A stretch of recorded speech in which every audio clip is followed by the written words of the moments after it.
सबसे पहले प्रभुपाद जी, फिर कृष्णा, राधा रानी, और उसके बाद में वैष्णव प्रणाम मंत्र, चैतन्य महाप्रभु का प्रणाम मंत्र, और उसके बाद में हरे कृष्ण महामंत्र। हरे कृष्णा। प्रार्थनाएं कौन उच्चारण करेंगे आज? संगीता मुलेवा माता जी। यस माता जी। हरे कृष्ण प्रभु जी। ओम अज्ञानतिमिरान्धस्य ज्ञानाञ्जनशलाकया चक्षुरुन्मीलितं येन तस्मै श्रीगुरुवे नमः। नमो ओम विष्णुपादाय कृष्णप्रेष्ठाय भूतले श्रीमते भक्तिवेदान्त स्वामिन् इति नामिने। नमस्ते सारस्वते देवे गौरवाणी प्रचारिणे निर्विशेष शून्यवादी पाश्चात्य देश तारिणे। हे कृष्ण करुणा सिंधु दीनबंधो जगतपते गोपेश गोपिका कांत राधा कांत नमस्तुते। तप्त कांचन गौरांगी राधे वृंदावनेश्वरी वृषभानुसुते देवी प्रणमामि हरिप्रिये। वाञ्छाकल्पतरुभ्यश्च कृपा सिन्धुभ्य एव च पतितानां पावनेभ्यो वैष्णवेभ्यो नमो नमः। जय श्री कृष्ण चैतन्य प्रभु नित्यानंद श्री अद्वैत गदाधर श्रीवासादि गौर भक्त वृंद। हरे कृष्ण कृष्ण कृष्ण हरे हरे, हरे राम राम राम हरे हरे। हरे कृष्ण। हरे कृष्णा। बहुत अच्छे से उच्चारण किया आपने। Thank you. आज हम श्रीमद् भगवद गीता के तीसरे अध्याय कर्मयोग से श्लोक संख्या 41 समझने का प्रयास कर रहे हैं। कृपया करके अपनी अपनी भगवद गीता खोलिए, उसमें ये 41वां श्लोक खोलिए, तीसरा अध्याय 41वां श्लोक। अपनी नोटबुक खोलिए और अपना वीडियो भी ऑन करके रखिए। हरे कृष्ण। शुभारंभ करते हैं भगवान के आह्वान मंत्र से। कृपया करके दोहराएं। ओम नमो भगवते वासुदेवाय। ओम नमो भगवते वासुदेवाय। ओम नमो भगवते वासुदेवाय। कम करोति वाचालं पंगुं लंघयते गिरिं यत्कृपातमहं वन्दे श्रीगुरुदीनदारिणं परमानंदमाधवं श्री चैतन्य। हरे कृष्णा। सभी लोग एक बार जोर से उच्चारण कीजिए। हरे कृष्णा हरे कृष्णा हरे कृष्णा। बहुत सुंदर। आइए आज हम जो हमारा टॉपिक है उसको समझने का प्रयास करते हैं। आज का टॉपिक क्या है बताएंगे विनीता जी? काम रूपी शत्रु पे विजय। काम रूपी शत्रु पर विजय। तो उसी को समझने का प्रयास कर रहे हैं। और मैं आप में से एक भक्त से चाहूंगा, आप में से हाथ खड़ा कीजिए। अर्जुन का क्या प्रश्न था और भगवान ने क्या क्या उत्तर दिया? कौन समझा सकता है? अर्जुन का क्या प्रश्न था और भगवान ने क्या क्या उत्तर दिया? कौन समझा सकते हैं आप में से? एक विभूति हाथ खड़ा हुआ है। और कोई? हरे कृष्णा। अर्जुन ने क्या प्रश्न पूछा और भगवान ने क्या क्या उत्तर दिए? किसी का माइक ऑन है, बंद कर दीजिए। अनुराधा सोनी माता जी। मनु प्रभाकर जी बोलिए। हरे कृष्ण।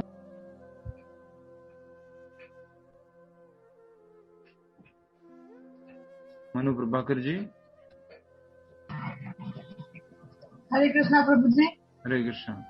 अर्जुन ने कृष्ण जी से पूछा कि हमें मैं कुछ कार्य जो हमने कर्म है जो नहीं करना चाहता हूँ वो बलपूर्वक मुझसे करवाया जा रहा है, इसका कारण क्या है? तो श्री कृष्ण करवाया नहीं जा रहा है, तो काम नहीं, पाप हम न चाहते हुए भी पाप कर्म क्यों कर बैठते हैं? और ऐसा लग रहा है कि कोई पीछे से बल लगा हुआ है। तो कृष्ण ने बोला कि ये सब रजोगुण के कारण है, उसके संपर्क में आने से ये सब काम के कारण होता है। और काम जो है रजोगुण के संपर्क में आने से उत्पन्न होता है। और काम फिर जो है सर्वभक्षी किसमें बदल जाता है? क्रोध में बदल जाता है। वो हमारा शत्रु है। ठीक है, आगे फिर क्या बताया भगवान ने? फिर उसके बाद उन्होंने कहा कि ये जो पाप से, जब हम पाप करते हैं तो वो काम में परिवर्तित होता है और काम रजोगुण से आता है। उन्होंने एक चेन बताया। उसके बाद भगवान ने बताया क्या, 3 तरह से ये आवृत है, हमारा ये काम ने हमारे ज्ञान को 3 तरह से आवृत कर रखा है। किया हुआ है। हाँ, ये भगवान ने बताया। तो किस किस तरह से आवृत किया हुआ? जैसे अग्नि को धुएं ने, ग्लास को मिट्टी ने, और जो गर्भ जो है उसको जो है गर्भाशय ने, भ्रूण जो है उसको गर्भाशय ने। ठीक है, उसके बाद क्या बताया भगवान ने? इंद्रिय, मन तथा बुद्धि इस काम के निवास स्थान है। नहीं, उसके बीच में और कुछ बताया है। धुएं, दर्पण और हो गया माता जी, हो गया। प्रभु जी, काम पूरा नहीं होता है तो क्रोध आता है। काम भगवान ने कहाँ बताया? ये भगवान ने श्लोक में थोड़ा ना बोला है। बोले विनीता जी। प्रिय शत्रु कौन है? तो मालूम पड़ गया। काम रूपी शत्रु कहाँ रहता है? कहाँ निवास शत्रु से ढकी रहती है। चेतना काम से ढकी रहती है, जो कभी नहीं होता। ठीक है, अब म्यूट कर दीजिए। क्या थोड़ा आप डिसाइड करके आए, क्या मुझे दुखी करेंगे, ऐसा है कुछ? काम कभी संतुष्ट नहीं होता। हाँ, उसके पहले और भी था। हरे कृष्णा प्रभु जी। जी बताइए। भौतिक जगत को विषयी जीवन का आगार कहा। ये तो श्लोक के अनुवाद में नहीं है माता जी। जीवात्मा काम प्रभु जी कल क्लास नहीं थी ना, विभिन्न, तो फिर क्यों बोल रहे हैं? विभिन्न मात्रा में आवृत। सुनिए, अब ऐसे क्यों गड़बड़ कर रहे बताओ। श्लोक संख्या कितने में अर्जुन ने प्रश्न पूछा था? अर्जुन ने श्लोक संख्या कितने में प्रश्न पूछा था? 36 के अंदर प्रश्न पूछा था।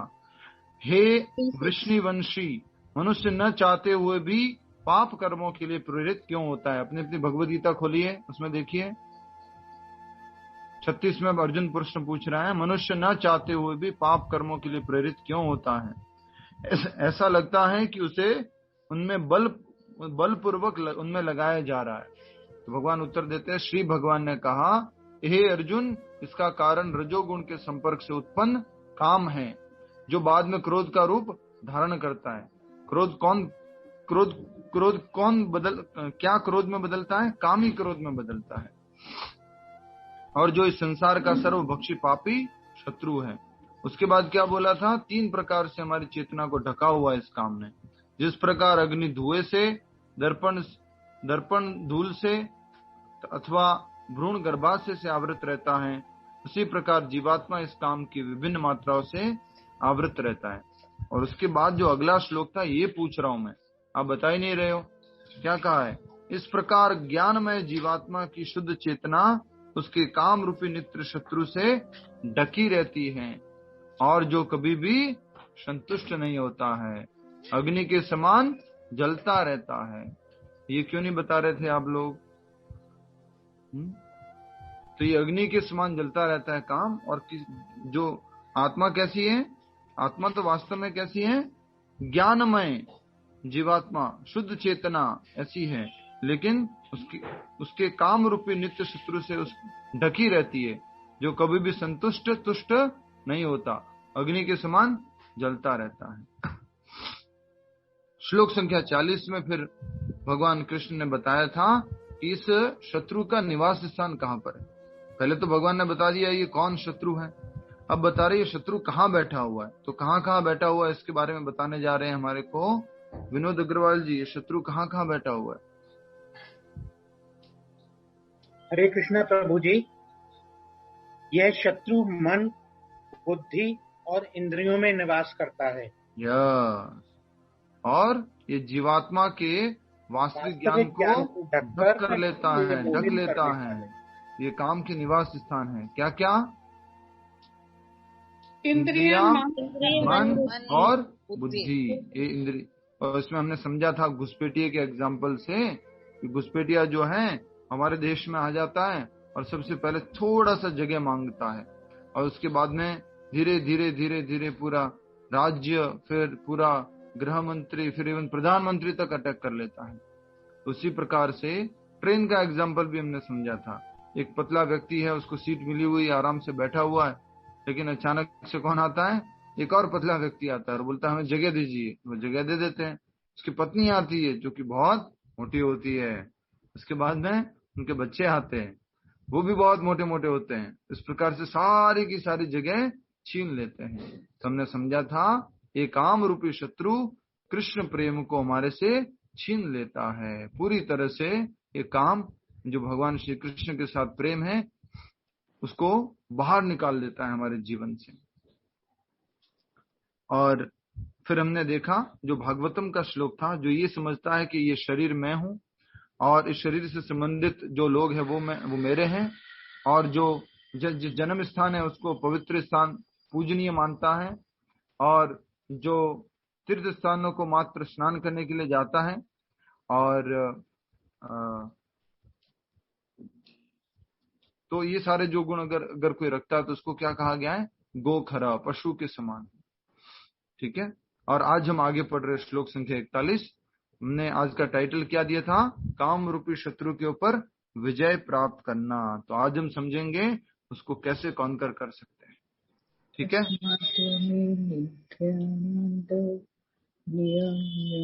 वंदना बारोट माता जी, माइक बंद कर दीजिए। सॉरी। हाँ माता जी। तो अब हमें मालूम पड़ गया कि शत्रु कहाँ बैठा हुआ है। अब अटैक करना है। अब अटैक कैसे करते हैं देखिए। अटैक भी बहुत सिस्टमेटिकली बता रहे भगवान।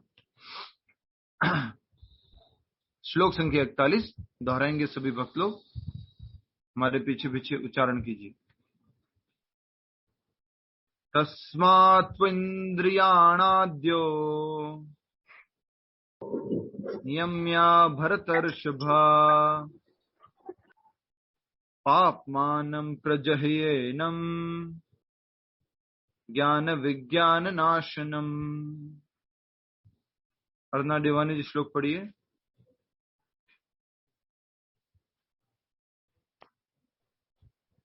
तस्मात्त्वम् इन्द्रियाणाद्यो नियम्य भरतर्षभं पापमानं प्रजह्योन्यं ज्ञान विज्ञान नाशनम। यस, बहुत अच्छा, हरि बोल। अब भगवान ने सॉल्यूशन बताया है इस काम के ऊपर विजय कैसे प्राप्त कर सकते हैं, इस शत्रु को कैसे हरा सकते हैं। तो भगवान कह रहे हैं सबसे पहला अनुवाद दोहराइए, फिर हम आगे समझेंगे। अनुवाद। इसलिए हे भरत वंशियों में श्रेष्ठ अर्जुन, प्रारंभ में ही इंद्रियों को वश में करके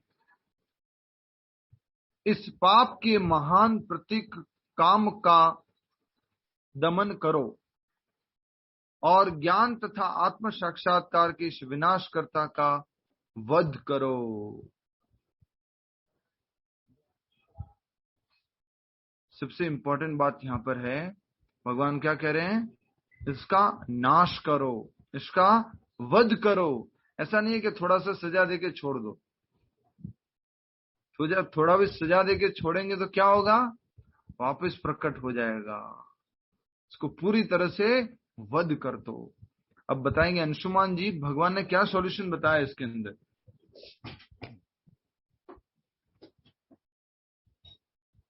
यस,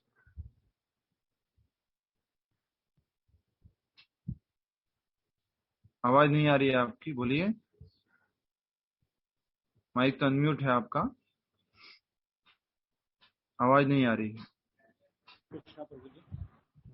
जोर से बोलिए। हरे कृष्णा प्रभु जी। हाँ, आवाज बहुत कम आती है आपकी। माइक में कोई प्रॉब्लम है? मोबाइल का वो वायर निकाल के बोलिए। भगवान ने क्या सॉल्यूशन बताया है? हरे कृष्णा प्रभु जी, आवाज आ यस, रही? हाँ। भगवान ने कहा है अपने इंद्रियों को वश में करके हम काम रूपी शत्रु का दमन कर सकते हैं। कौन बताएगा भगवान ने सॉल्यूशन क्या बताया? शकुंतला माता जी खुश होकर बताना चाह रहे हैं। यस माता जी बताइए। हरे कृष्णा प्रभु जी। हाँ, भगवान ने कहा है अर्जुन, इसको शुरुआत से ही इंद्रियों को दमन करके इस पाप के महान प्रतीक काम का दमन करना। मतलब सॉल्यूशन कहाँ पर है? मतलब शुरुआत से ही इसके और तो क्या कहा गया है? प्रारंभ में ही, शुरुआत में ही, बिगिनिंग में ही, जब वो आपके दरवाजे पे आ रहा है तो नो एंट्री बोलना है उसको। थोड़ा सा भी जगह दे देंगे तो क्या हो जाएगा? गड़बड़ हो जाएगा। तो इसलिए यहाँ पर सॉल्यूशन दिया गया है in the beginning, very beginning, शुरुआत में। हम लोग क्या करते हैं, थोड़े में तो क्या चल जाएगा ना, थोड़ा सा इसमें तो कुछ गलत नहीं है तो हो जाएगा, इसमें तो कुछ ऐसा कुछ गलत तो है नहीं, राइट? ऐसे करते करते हम जस्ट उसको थोड़ा सा स्पेस देते हैं, लेकिन वो तो क्या होता है, उसकी बड़ी पत्नी भी आती है, उसके बड़े बड़े बच्चे भी आते हैं और पूरी जगह ले लेता है। समझ में आ रहा है? तो कहा जा रहा है, भगवान के द्वारा उत्तर दिया गया है, हमला करो। कहां पर? सबसे पहले इंद्रियों पे हमला करो। ये इंद्रियों में जो ये काम बैठा हुआ है, इसके ऊपर हमला करो। कैसे हमला करो? शुरुआत में। सबसे पहले तो बोला शुरुआत में। अब देखो, इस शुरुआत का 2-3 मतलब है। शुरुआत का 2-3 मतलब क्या है? शुरुआत का सबसे पहला मतलब है बचपन से। कब से? बचपन से। कौमारम आचरित प्रागनो धर्मान भगवताम इहा। प्रहलाद महाराज कहते हैं कि भक्ति का प्रयास, इंद्रिय संयमन का प्रयास कब से करना चाहिए? बचपन से। लेकिन हमारा टीवी चैनल, हमारा पेप्सी क्या बोलता है? ये दिल मांगे मोर। बचपन में नाइकी क्या बोले? Just do it. पर क्या कह रही है हमारी भगवत गीता? शुरुआत से नहीं प्रभु, बच्चों को शुरुआत में तो क्या इतना समझाना, थोड़े बड़े हो जाएंगे तो समझ जाएंगे। अरे भैया, गलत आदत क्यों लगा रहे हो? शुरुआत में ही इसको कंट्रोल करना होगा। तो इसलिए कहा जा रहा है शुरुआत में। तो सबसे पहले कौमारम आचरित प्राग्नो, जो 5 साल की उम्र है बच्चों की, तब से हमें बच्चों को सिखाना चाहिए। दूसरा इसका मतलब है, जब भी कुछ ऐसी परिस्थिति उत्पन्न होती है जहां पर हमारा इंद्रिय भोग करने की इच्छा हो रही है, तो वहां शुरुआत में इसको क्या कर दो? कंट्रोल कर दो। बिगिनिंग में इसको कंट्रोल कर दो। जैसी इच्छा हो रही है, आज तो बस थोड़ा बाहर का भोजन खा ले, बढ़िया आज कुछ, तुरंत उसको नहीं, हरे कृष्णा महाप्रसादी गोविंद देव, राइट? तो शुरुआत में ही कंट्रोल करने का बोला गया है। एंट्री नहीं देनी है। कहां से एंट्री, कहां से होती है इस काम की? आंखों के इन दरवाजों से। 2 दरवाजे यहाँ पर है, 2 दरवाजे यहाँ पर है, 2 दरवाजे यहाँ पर है, एक बड़ा दरवाजा यहाँ पर है। हाँ, खतरनाक दरवाजा ये, कोई भी स्लिप हो जाता है, पैर रखते ही स्लिप हो जाता है, तो ये दरवाजा बड़ा खतरनाक है। तो और ये सारे दरवाजे क्या कर देते हैं?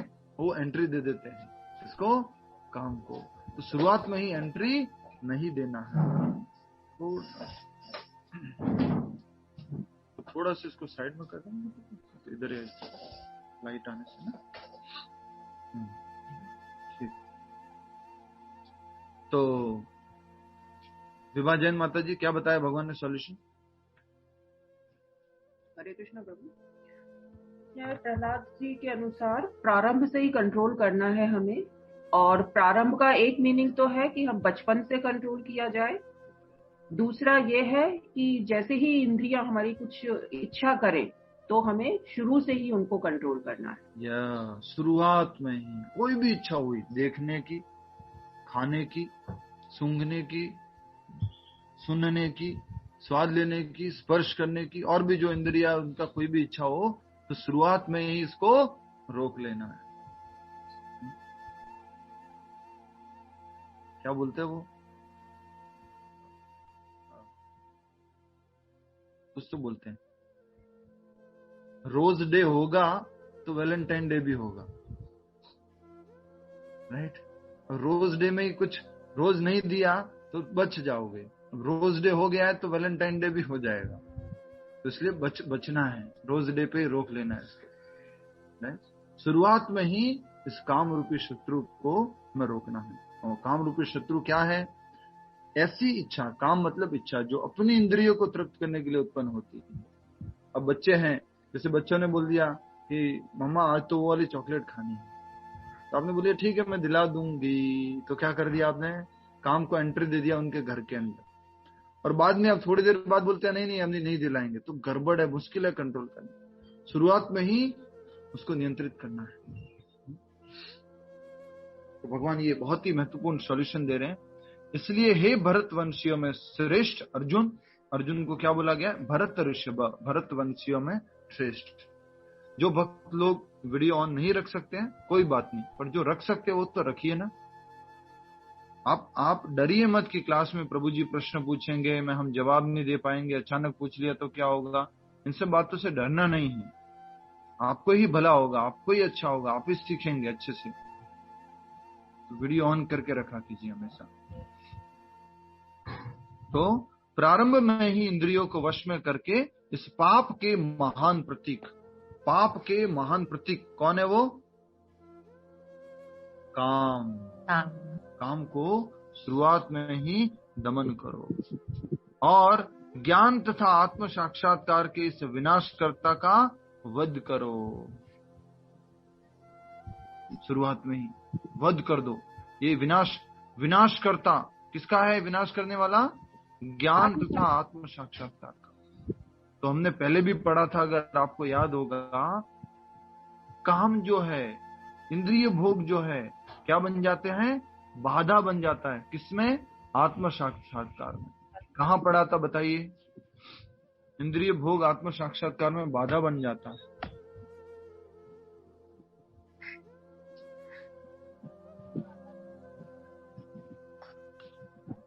बताएगा?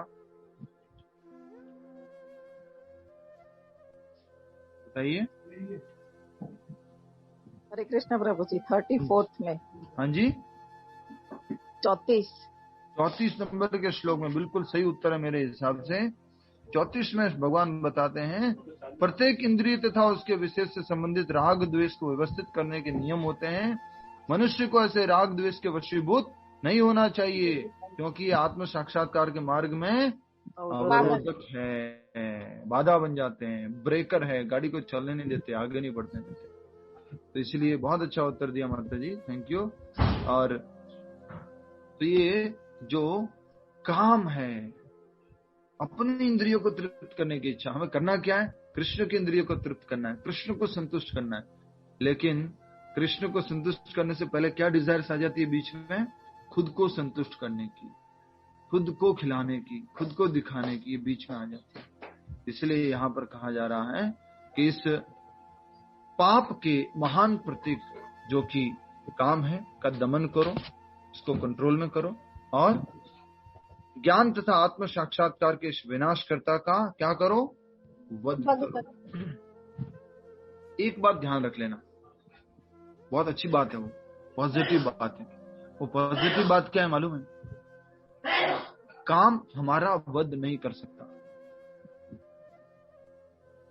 काम हमें ढक सकता है, लेकिन काम हमारा वध नहीं कर सकता। मतलब क्या बताइए जल्दी से, किसको समझ में आ गया?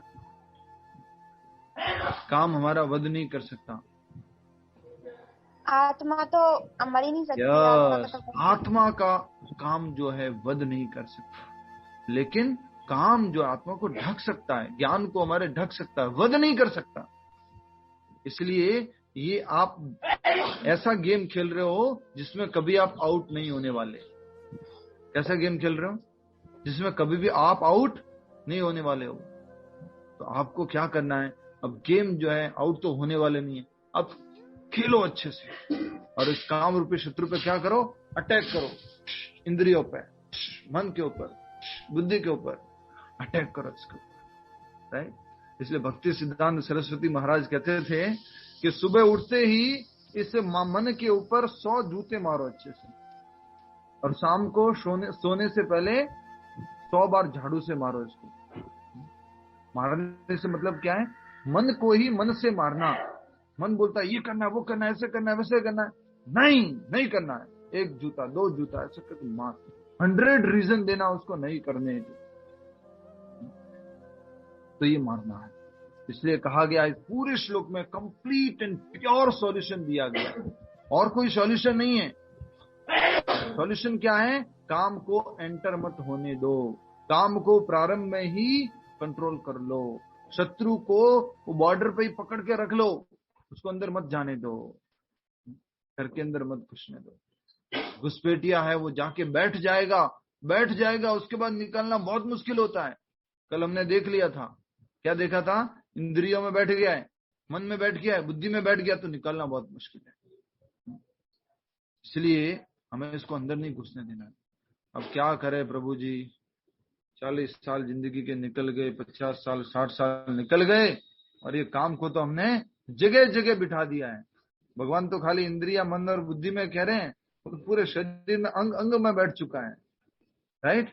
तो हम कैसे क्या करें? तो इसलिए तीसरा मीनिंग होता है, शुरुआत में ही कंट्रोल करने से मतलब है जब जागो तब सवेरा। तीसरा मीनिंग क्या है प्रारंभ में? वृंदा माता जी, इंपॉर्टेंट कॉल्स आ रही है आपको, बहुत important. Prime minister Modi ji call कर रहे हैं, अटेंड कर लीजिए। नहीं प्रभु जी। अरे कर लीजिए माता जी, क्या बात है, मोदी जी कॉल कर रहे हैं। प्रभु जी। हरे कृष्ण। तो तीसरा प्रारंभ का मतलब है, शुरुआत में कंट्रोल करने से मतलब है जब जागो तब सवेरा। जब मालूम पड़ा कि काम रूपी शत्रु है और ये एंटर कर सकता है, एंटर कर रहा है, तभी हमें उसको कंट्रोल में कर लेना, ठीक है। और कभी ये नहीं समझना है कि काम रूपी शत्रु के हमने क्या प्राप्त कर ली है, विजय प्राप्त कर ली है। और ये कैसा शत्रु है? घर के बाहर हमेशा खड़ा रहता है।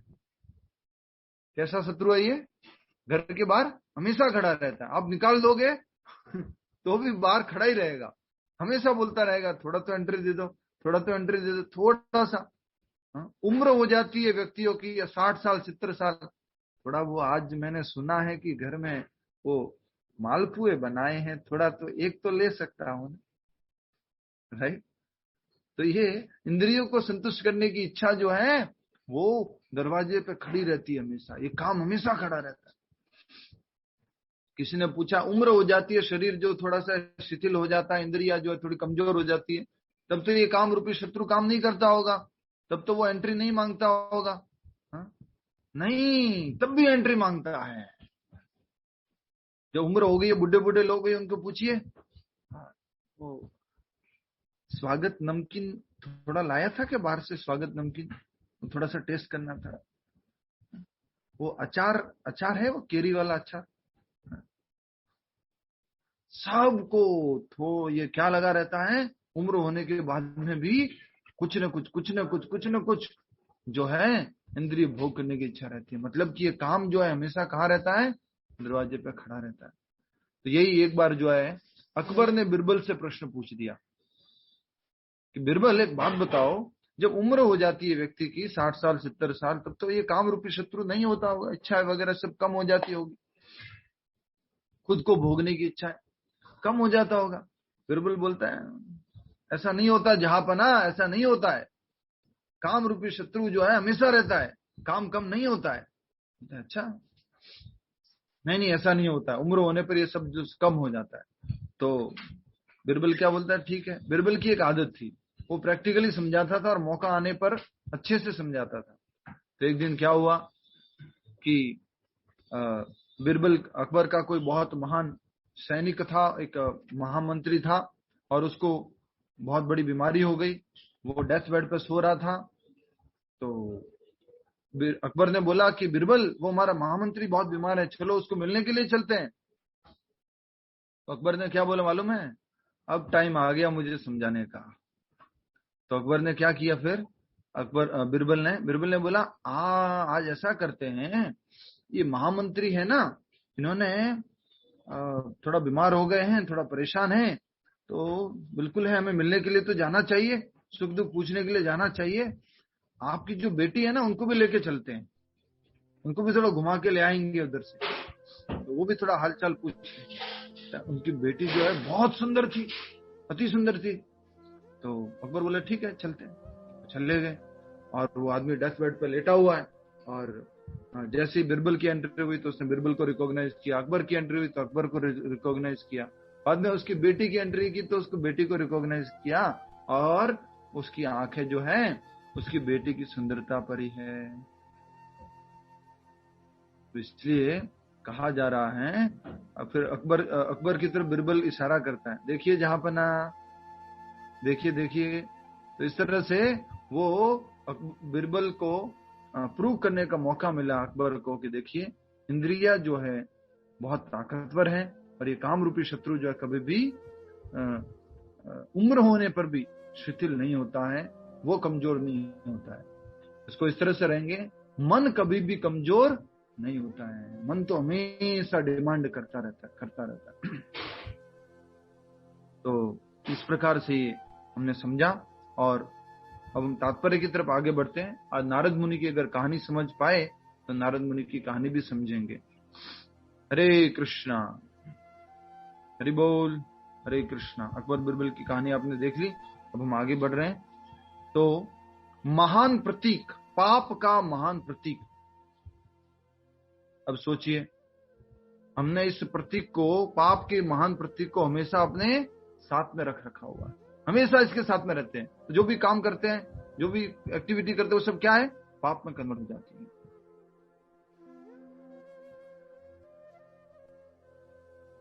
ठीक है, तो अब हम आगे बढ़ेंगे। तात्पर्य श्रील प्रभुपाद जी द्वारा। सभी लोग अपनी भगवत गीता में देखिए, थोड़ा सा सीरियस टॉपिक है, क्योंकि ये हम क्या कर रहे हैं? अटैक कर रहे हैं। किसके ऊपर? शत्रु के ऊपर। और शत्रु के ऊपर अटैक कर रहे तो मालूम होना चाहिए कहां पर बैठा हुआ है। मालूम पड़ गया वो पिछले श्लोक में। अब कैसे अटैक करना है, क्या करना है, प्रभुपाद जी भी आगे अच्छे से समझेंगे। भगवान ने अर्जुन को प्रारंभ से ही इंद्रिय संयमन करने का उपदेश दिया, जिससे सबसे बड़े पापी शत्रु काम का दमन कर सके, जो आत्म साक्षात्कार तथा आत्मज्ञान की उत्कंठा को विनष्ट करने वाला है। काम क्या क्या कर लेता है? आत्मज्ञान को विनष्ट करता है। कौन से ज्ञान को? मैं आत्मा हूं, मैं भगवान का अंश हूं, मैं भगवान का नित्य सेवक हूं, इसको समाप्त कर देता है।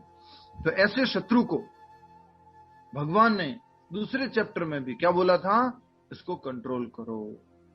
और दूसरे चैप्टर में कंट्रोल करने का मतलब क्या था? कौन बताएगा? यहाँ पे लिखा हो शुरुआत में कंट्रोल करो, तो क्या मतलब है इसका? प्रारंभ में कंट्रोल करो। तो दूसरे चैप्टर में क्या था? देखना और फिर देखना।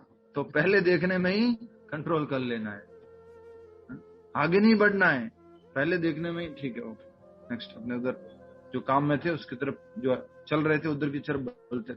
अगर हमने शुरुआत में कंट्रोल नहीं किया तो क्या हो जाएगा? काम में प्रकट हो जाएगा वो देखना, आसक्ति में प्रकट हो जाएगा, पूरा नहीं हुआ तो क्रोध में प्रकट हो जाएगा, सारी ज्ञान शक्ति खत्म हो जाएगी, बुद्धि विनष्ट हो जाएगी और हम अपने स्थान से गिर जाएंगे। अर्थात हम जो वापस अपनी आध्यात्मिकता में जो प्रोग्रेस किया था उससे नीचे आ जाएंगे। राइट? तो यही बात भगवान ने दूसरे अध्याय में भी की थी। ज्ञान का अर्थ है आत्म तथा अनात्म के भेद का बोध, अर्थात यह ज्ञान की आत्मा शरीर नहीं है। कौन सा ज्ञान होना जरूरी है? हम ये शरीर, सभी लोग बोलेंगे एक साथ, मैं सबकी आवाज सुनना चाहता हूँ। 132 डिवोटीज सब बोलेंगे, हम ये शरीर हैं।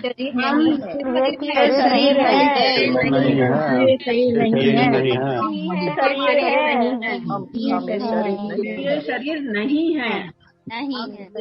सबका तो नहीं हुआ अभी तक, सबका नहीं हुआ, एक बार बोलना है बस।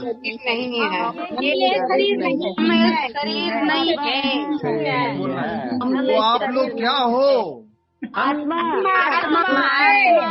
हम सभी शुद्धात्मा हम भगवान के दास है, अंश हैं, भगवान के दास हैं, हम आत्मा हैं, भगवान के दास हैं। यस, बहुत अच्छा, सभी ने अच्छे से बताया। हरि बोल। हम भगवान के नित्य शाश्वत अंश हैं, भगवान के दास हैं, ये हमारा वास्तविक परिचय है। ठीक है, नेक्स्ट। विज्ञान से आत्मा की स्वाभाविक स्थिति तथा परमात्मा के साथ उसके संबंध का विशिष्ट ज्ञान सूचित होता है। एक होता है ज्ञान और दूसरा होता है विज्ञान। तो जल्दी से बताएंगे भगवती माता जी, ज्ञान क्या होता है और विज्ञान क्या होता है?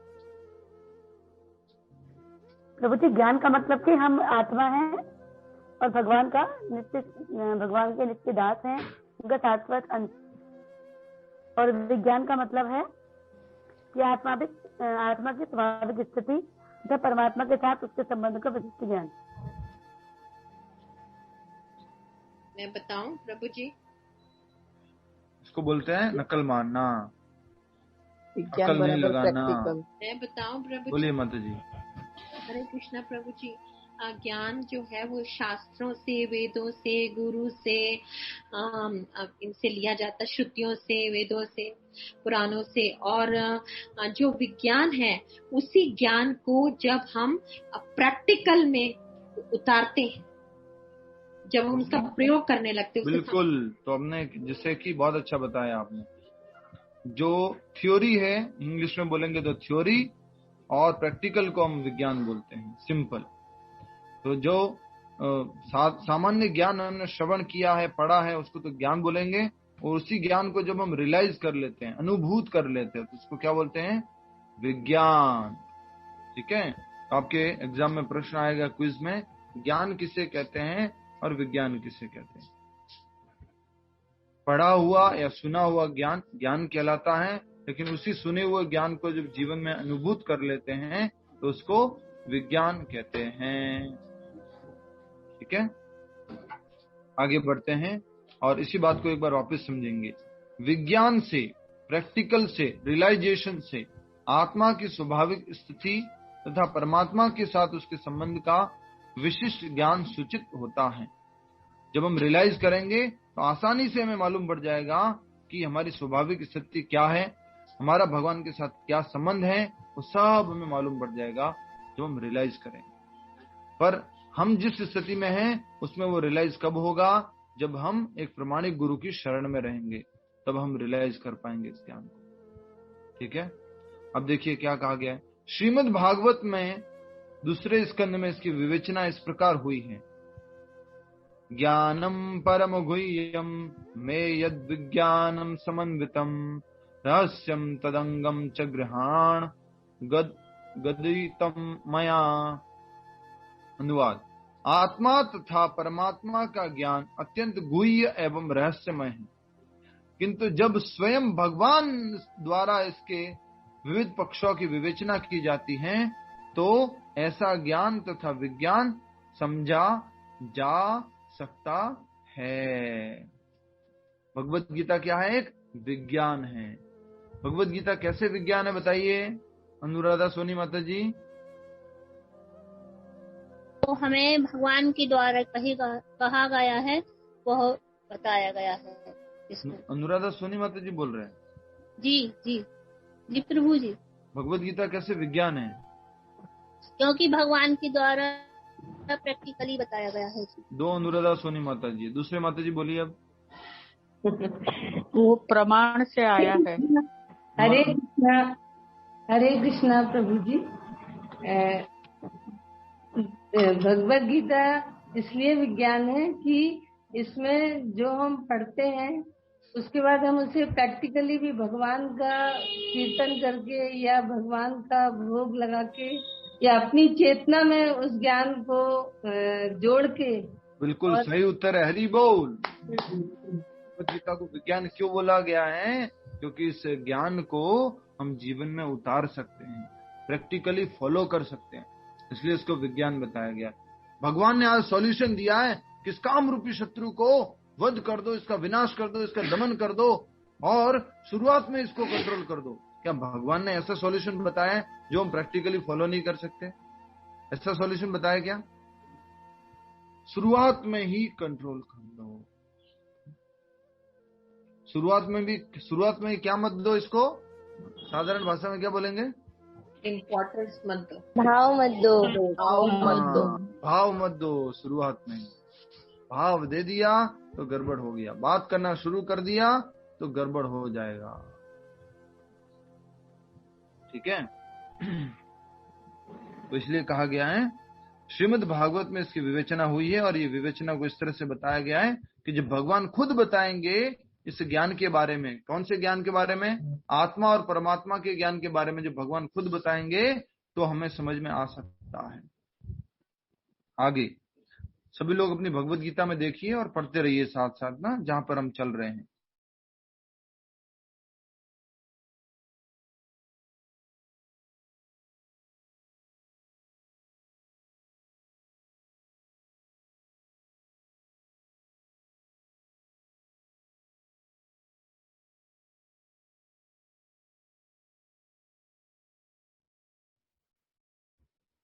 मैं हमारा वाला बंद कर दूं कशिका जी?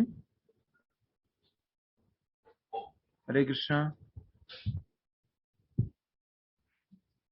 ठीक है, तो कहा जा रहा है भगवत गीता हमें आत्मा का सामान्य तथा विशिष्ट ज्ञान तथा विज्ञान प्रदान करती है। जीव भगवान के भिन्न अंश हैं, अतः वे भगवान की सेवा के लिए हैं। यह चेतना कृष्ण भावनामृत कहलाती है। कृष्ण भावनामृत कौन सी चेतना कहलाती है? कि हम भगवान के नित्य अंश हैं और हम भगवान की ही सेवा के लिए हैं। इस दुनिया में हम कितने लोगों की सेवा कर सकते हैं? ओनली 2 लोगों की। अच्छे से समझिएगा, हम 2 ही लोगों की सेवा कर सकते हैं। पहला किसकी? डायरेक्टली भगवान श्री कृष्ण की, और दूसरा माया की। पहला कृष्ण की और दूसरा माया की। और आपको दूसरी बात मालूम है? एक और बात, अल्टीमेटली आप कृष्ण की सेवा करते हो, क्योंकि ये माया भी किसकी सेवा करती है? कृष्ण की सेवा करती है। तो आप माया की सेवा करते हो तो वो भी कृष्ण की सेवा है। तो आप में से जो ऐसे लोग हैं जिनको इंद्रिय भोग करना है, वो क्या बोलेंगे? प्रभु जी माया की सेवा कर लेते ना, वो भी कृष्ण की सेवा है, राइट? तो वो सेवा हमें इस भौतिक जगत के बंधन में बांध के रखेगी, इस भौतिकता में बंधे रहेंगे। इसलिए हमें कृष्ण की सेवा करनी है। हमारे पास तीसरा ऑप्शन नहीं है, हमें एक ही ऑप्शन है, 2 ही ऑप्शन है, कृष्णा या माया। तो हमें किसकी सेवा में लगना चाहिए? कृष्ण की सेवा में लगना चाहिए। आगे बढ़ते हैं। जीव भगवान के भिन्न अंश हैं, अतः वे भगवान की सेवा के लिए हैं। यह चेतना कृष्ण भावनामृत कहलाती है। तो आपके प्रश्न आएगा, कौन सी चेतना कृष्ण भावनामृत कहलाती है? उत्तर में आपको देना है, ऐसी चेतना जिसमें जीव सोचता है कि मैं भगवान का अंश हूं और मुझे भगवान की सेवा करनी है। ये क्या है? कृष्ण भावनामृत। अतः मनुष्य को जीवन के प्रारंभ से इस कृष्ण भावनामृत को सीखना होता है, जिससे वह पूर्णतया कृष्ण भावना भावित होकर तद अनुसार कर्म करे। इसलिए शुरुआत में क्या होना चाहिए? हमें कृष्ण भावनामृत होना चाहिए। इसलिए पहले जो सिस्टम होता था वर्ण और आश्रम का, वो क्या सिस्टम होता था बताइए? वर्ण और आश्रम का सिस्टम क्या होता था? वर्ण किसको कहते हैं, आश्रम किसको कहते हैं? नैना पटेल माता जी बताएंगे। वर्ण किसे कहते हैं, आश्रम किसे कहते हैं? नैना पटेल माता जी। हरे कृष्ण प्रभु जी। वर्ण याद है लेकिन जुबा पे नहीं आ रहा है। हाँ, अमिता माता जी बोलिए। अमिता माता जी।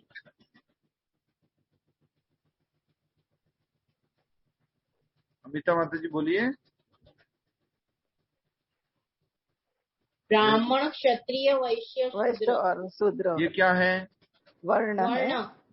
आश्रम, गृहस्थाश्रम, संन्यासाश्रम, वानप्रस्थाश्रम, ब्रह्मचारी, गृहस्थ, वानप्रस्थ और संन्यास। अब सोचिए, आजकल कोई ब्रह्मचर्य की ट्रेनिंग है क्या? कोई स्कूल में सिखाया जाता है क्या? प्रभु जी गुरुकुल में सिखाया जाता है। कौन से गुरुकुल में? मायापुर। हाँ, वो तो इस्कॉन के गुरुकुल में सिखाया जाता है। नहीं, कुछ माता जी गलत सुन लिए। माया के गुरुकुल में नहीं, मायापुर में। मायापुर किसी ने गलत सुन लिया। मायापुर स्थान है चैतन्य महाप्रभु का, वहां पर जो गुरुकुल है इस्कॉन का, वहां पर सिखाया जाता है। पर आज के लिए शिक्षाएं तो बिल्कुल भी नहीं है। तो सोचिए, ब्रह्मचर्य की शिक्षा नहीं है तो काम को तो ऑलरेडी क्या दे दिया है? Full entry. आओ आओ आओ आओ आओ आओ आओ आओ बुला रहे हैं, राइट? और उसी तरह से फिर अंदर आ जाएगा, बैठ जाएगा, तो फिर निकालना तो बहुत मुश्किल है। इसलिए हम सब लोगों ने अगर जीवन में अनुभव किया होगा, बच्चों को आसानी से प्रीचिंग किया जा सकता है, थोड़ा सा जवान लोगों को उनको बहुत डिफिकल्ट है, और जो बुढ़े हो चुके हैं उनको बहुत ज्यादा डिफिकल्ट है। क्यों? क्योंकि वो स्लेट पूरी पूरी भर चुकी है। उस स्लेट में कैसे हम भरी स्लेट में कुछ लिखेंगे? इसलिए शुरुआत में ही इस काम रूपी शत्रु पर विजय प्राप्त करना चाहिए। नेक्स्ट आगे बढ़ देते हैं। हाँ, तो समझ में आ गया। मनुष्य को जीवन के प्रारंभ से इस कृष्ण भावनामृत को सीखना होता है। और ये प्रारंभ से, जैसे हमने एग्जाम्पल समझा किसका, प्रहलाद महाराज का। प्रहलाद कब से समझे, माता के गर्भ में ही समझे। और कौन माँ के गर्भ में समझा बताइए, और कौन माँ के गर्भ में समझा? अभिमन्यु। अभिमन्यु, ठीक है। और कोई जिसका वो 18 अंग, ठीक है, परीक्षित महाराज। और अष्टावक्र और सुखदेव जी, या सुखदेव गोस्वामी, सब गर्भ में ही सीख लिए थे। क्या हम अपने बच्चों को शिक्षा देते हैं इस प्रकार से आत्मज्ञान की? सुखदेव गोस्वामी तो डर रहे थे, क्या बाहर आऊंगा तो माया का अटैक हो जाएगा, मुझे बाहर नहीं आना है, मुझे अंदर ही रहना है। 16 साल तक माँ के गर्भ में रहे। वेद व्यास जी प्रॉमिस करते, बाहर आ जा भैया, अब तो बाहर आ जा, अब तो बाहर आ जा, उनके पिताजी सुखदेव गोस्वामी के। तब वो फिर कहते हैं कि मैं माया से बचाऊंगा, तुम बाहर आओ। तब वो बाहर आते हैं। लेकिन वो बाहर आते हैं और फिर वेद व्यास जी से सीधा चले जाते हैं, बाहर सीधा जंगल की तरफ चले जाते हैं। वेद व्यास जी पीछे चिल्लाते रहते हैं, कहाँ जा रहे हो, कहाँ जा रहे हो, सुखदेव सुखदेव। उसको फिर बुलाते हैं, उसको भागवतम सुनाते हैं। फिर सुखदेव गोस्वामी सीधा कहाँ जाते हैं, नैमिषारण्य जाते हैं। जी प्रभु जी। शुक्रताल जहां पर पहली बार भागवत हुई थी और परीक्षित महाराज को सुनाई थी। ठीक है, अब देखिए लास्ट पैराग्राफ बचा है, उसके बाद स्टोरी का समय रहा तो स्टोरी सुनिए। काम ईश्वर प्रेम का विकृत प्रतिबिंब है। क्या समझ में आया? काम ईश्वर प्रेम का विकृत प्रतिबिंब है। क्या समझ में आया बोलिए, जिसको समझ में आया बोलिए। काम और प्रेम विरोधाभास है। अपोजिट है, विकृत प्रतिबिंब है। ओरिजिनल में ईश्वर प्रेम है, लेकिन भौतिक जगत में क्या है, काम। तो आज से आप भी एक लाइन बोलना शुरू कर दीजिए। वो क्या है? कृष्णा पटेल जी वेलकम। क्या बात है, बहुत दिनों बाद, हरी बोल। तो परवर्टेड रिफ्लेक्शन, यस। भगवान कृष्ण के प्रति जो हमारी इच्छाएं होती है उसको क्या बोलते हैं? प्रेम। और अपने लिए जो हम इच्छा करते हैं उसको क्या बोलते हैं? काम। तो इस दुनिया में आज के बाद आप क्या कहोगे गीता की शिक्षा सुनने के बाद में? इस दुनिया में प्रेम नहीं है, इस दुनिया में ओनली क्या है? काम है। लव नहीं है, क्या है? लस्ट है। हर कोई व्यक्ति हमसे कुछ न कुछ चाहता है। अनकंडीशनल लव नहीं है, बिना कुछ। जैसे कि बच्चा जो है माँ के पास में आके बैठ जाता है, मम्मी आज आपने ना बहुत अच्छे से मुझे वो बात बताई थी और वो अच्छा खाना बना था, आज बहुत अच्छा था। मम्मी समझ जाती है, बेटा आज खेलने जाना है, पैसे चाहिए, क्या बात बताओ, राइट? तो हर कोई व्यक्ति किसी न किसी से कुछ न कुछ चाहता है, इसलिए इसको इस भौतिक जगत में क्या है? काम है। यहाँ पर प्रेम नहीं है, इसलिए इसको क्या कहा गया? भौतिक जगत को काम का आगार, मैथुनागार बोला गया है। ये प्रेम का आगार नहीं है। प्रेम का आगार कहाँ पर है? आध्यात्मिक जगत में, स्पिरिचुअल वर्ल्ड में प्रेम है। लव स्पिरिचुअल वर्ल्ड में है, लव स्पिरिचुअलिटी में है, भौतिकता में लव नहीं है। ठीक है, तो इसको इस तरह से कहेंगे कि ओरिजिनल जो अगर आप ग्लास के अंदर देखेंगे, शीशे के अंदर देखेंगे, तो ओरिजिनल है वो तो प्रेम है, पर जो अंदर दिख रहा है वो क्या है?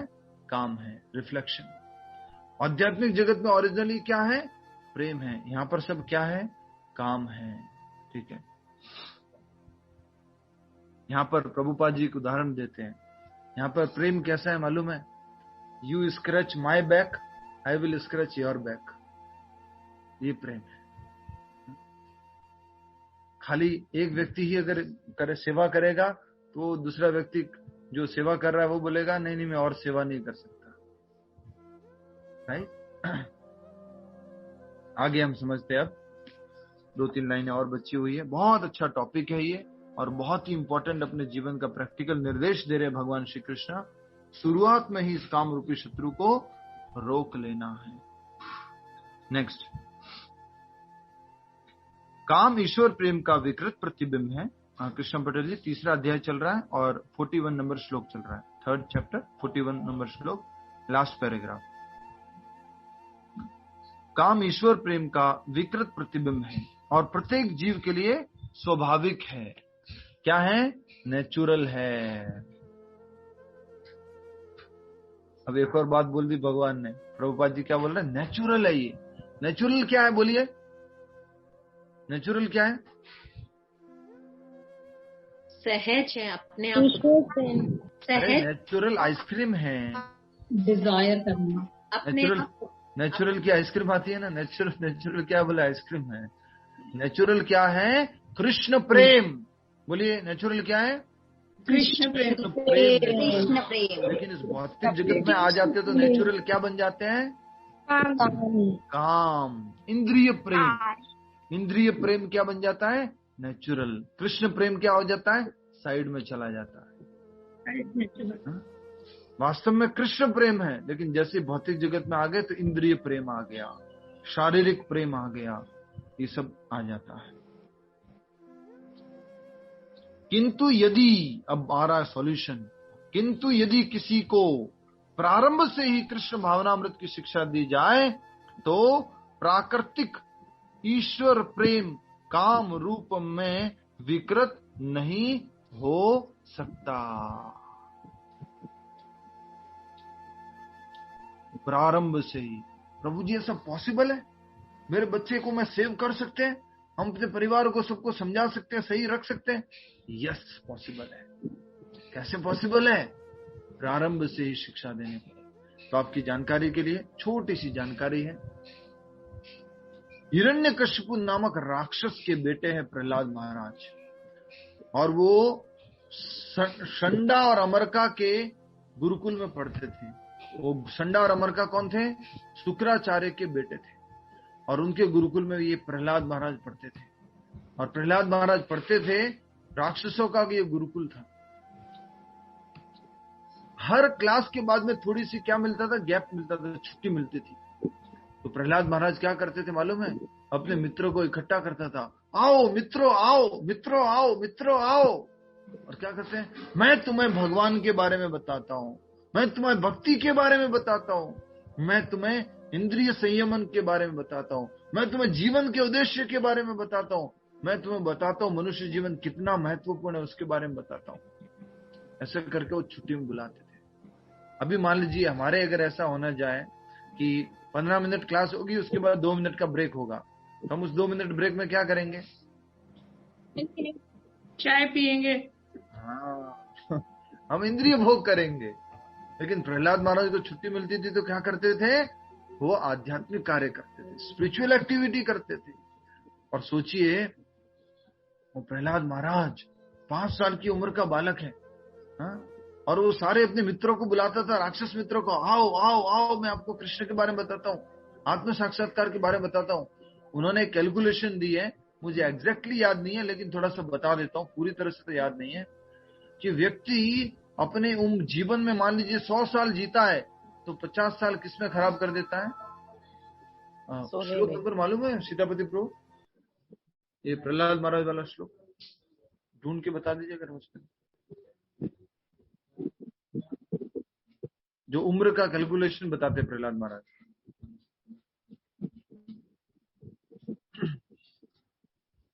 तो प्रहलाद महाराज जो बताते हैं वो डिस्प्ले करने की कोशिश करेंगे हम। कशिका जी आप भी मदद कर सकते हैं। तो 5 साल का वो बालक कह रहा है, कौमारम आचरित प्राग्नो धर्मान भागवताम इहा मानुषम दुर्लभम जन्म तदर्थम अध्रुवम। मनुष्य जन्म क्या है? बहुत दुर्लभ है, और इस मनुष्य जन्म को वेस्ट नहीं करना है। और भक्ति कब से करनी है? कौमारम आचरित प्राग्नो, कौमार अवस्था से। कितनी अवस्था से? 5 साल की अवस्था से। अब आप लोग सुन तो रहे, आपने किसने अपने बच्चों को बिठा रखा क्लास में? बेटा ये तो हमारी क्लास है, आप लोगों की नहीं है, आप तो खेलो। राइट? अब तो खेलने का उम्र है, आपकी भगवत गीता समझने का उम्र नहीं है। भगवत गीता बुढ़े हो जाओगे उसके बाद समझोगे। जब आंखों से देखना बंद हो जाएगा तब समझना भगवत गीता। जब दांत जो है कड़कड़ कड़कड़ करने लग जाएंगे तब समझना भगवत गीता। जब हाथ पैरों से चल नहीं पाओगे तब समझना भगवत गीता। प्रभु जी आपको लगता है अभी तो जाके खेलो। आपको लगेगा प्रभु जी, आपको लगता है आजकल के बच्चे सुनते हैं? आपको लगता है ऐसे? हाँ जी, लगता है ऐसे, लगता है। क्यों सुनेंगे आजकल के बच्चे? सुनते हैं ना, बच्चे बचपन से जिनको सिखाया जाता है वो सुनते हैं। जिनको आपने बिगाड़ दिया है, काम रूपी शत्रु ऑलरेडी घुस चुका है। जरूर पॉसिबल कैलकुलेशन वो प्रहलाद महाराज वाली बुक में से पे दिया हुआ है कि उनकी जो एक मेरे पास बुक है शिक्षा है, उसमें है ये। बताइए क्या कैलकुलेशन है, बोलिए।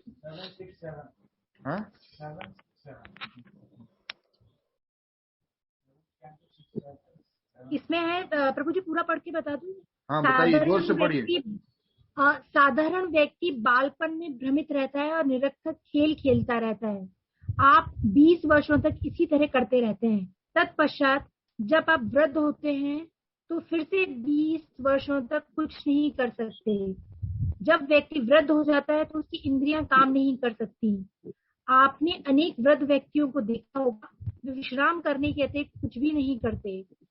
अभी अभी हमें अपने एक शिष्य का पत्र मिला है जिससे सूचित किया गया है कि उसकी दादी को लकवा मार गया और वह गत 3.5 वर्षों से कष्ट भोग रही है। अतः वृद्धावस्था में 80 वर्ष की आयु होते ही हमारा सारा काम ठप हो जाता है। इसीलिए प्रारंभ ठीक है, बहुत अच्छा। तो ये 7वें स्कंद में श्रीमद् भागवत के 6ठे अध्याय में और 6ठे श्लोक से बोलना शुरू करते हैं। क्या बोलते हैं? Every human being has the maximum duration of life 100 years। अब लिख लीजिएगा, ठीक है? क्या बताते प्रहलाद महाराज? मैक्सिमम बोले 100 साल है हर एक मनुष्य के पास में। But for one who can not control his senses, जो अपनी इंद्रियों को कंट्रोल नहीं करता है, half of those years are completely lost because at night he sleeps 12 hours। 12 घंटे सोता है तो उसका आधा जीवन किसमें चला जाता है? सोने में चला जाता है, राइट? हाँ, कर लीजिए, शेयर कर लीजिए। फिर बताया जा रहा है, हाँ शेयर कर दिया, यस। देखिए यहाँ पे लिखा हुआ है 767 766 एंड 767, ठीक है? तो but for one who can not control his senses, half of those years are completely lost because at night he sleeps 12 hours, being covered by ignorance. Therefore such a person has a lifetime only 50 years। तो उसके पास कितना है? 50 साल ही है। अब आगे calculation क्या बताते हैं 7वें श्लोक में? In the tender age of childhood, when everyone is bewildered, one passes 10 years। बचपन में कितने साल निकाल देता है? 10 साल और निकल गए। Similarly, in boyhood, engaged in sporting and playing, one passes another 10 years, और 10 साल निकल गए खेलने कूदने में, 20 साल हो गए। This way, 20 years are wasted. Similarly, in old age, when one is an invalid, unable to perform even material activities, one passes another 20 years wastefully। Total कितने साल हो गए? 50, 10 और 20, कितने हो गए? 90 साल। 90 साल क्या हुआ? Waste. One whose mind and senses are uncontrolled become increasingly attached to family life because of insatiable lusty desire and very strong illusion. In such a madman's life, the remaining years are also wasted because even during those years he cannot engage himself in devotional service. Total 10 साल बच्चे थे और वो 10 साल भी उसने किसमें निकाल दिए? इंद्रिय भोग में निकाल दिए। तो उसका क्या होगा? आगे क्या लिखते हैं प्रहलाद महाराज? बोल रहे, देखिए। What person too attached to household life due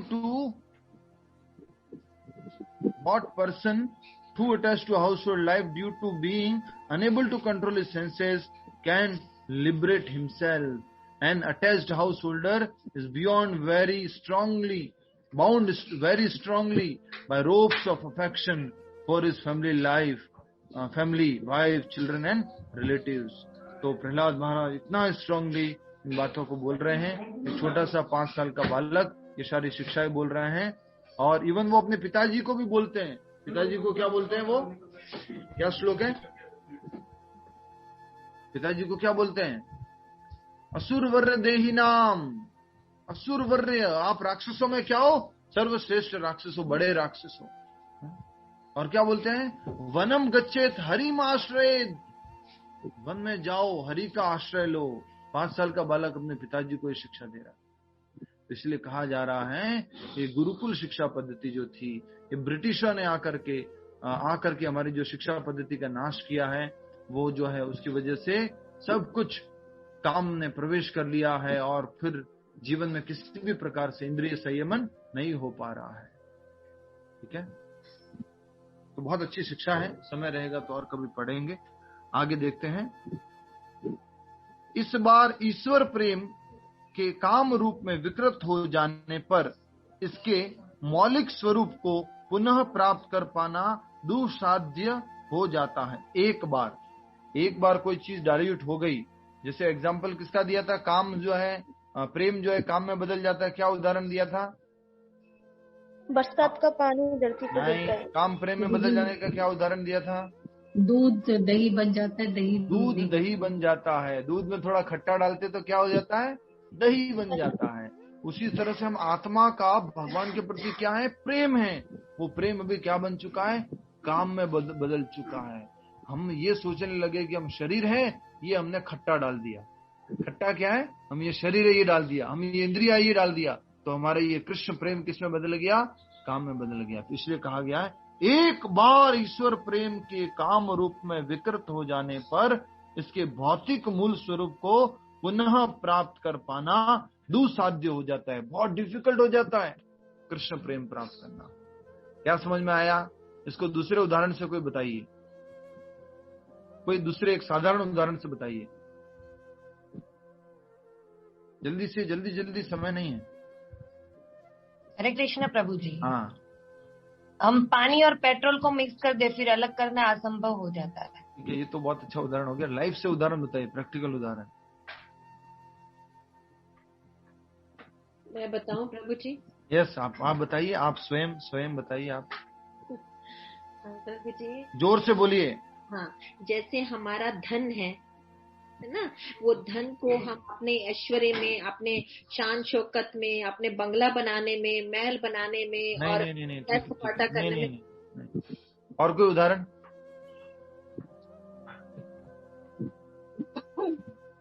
हमें किसी भी चीज की लत लग जाती है तो आसानी से नहीं। एक बार एंट्री दे दी, एक बार आदत लग गई तो दुस्साध्य हो जाता है।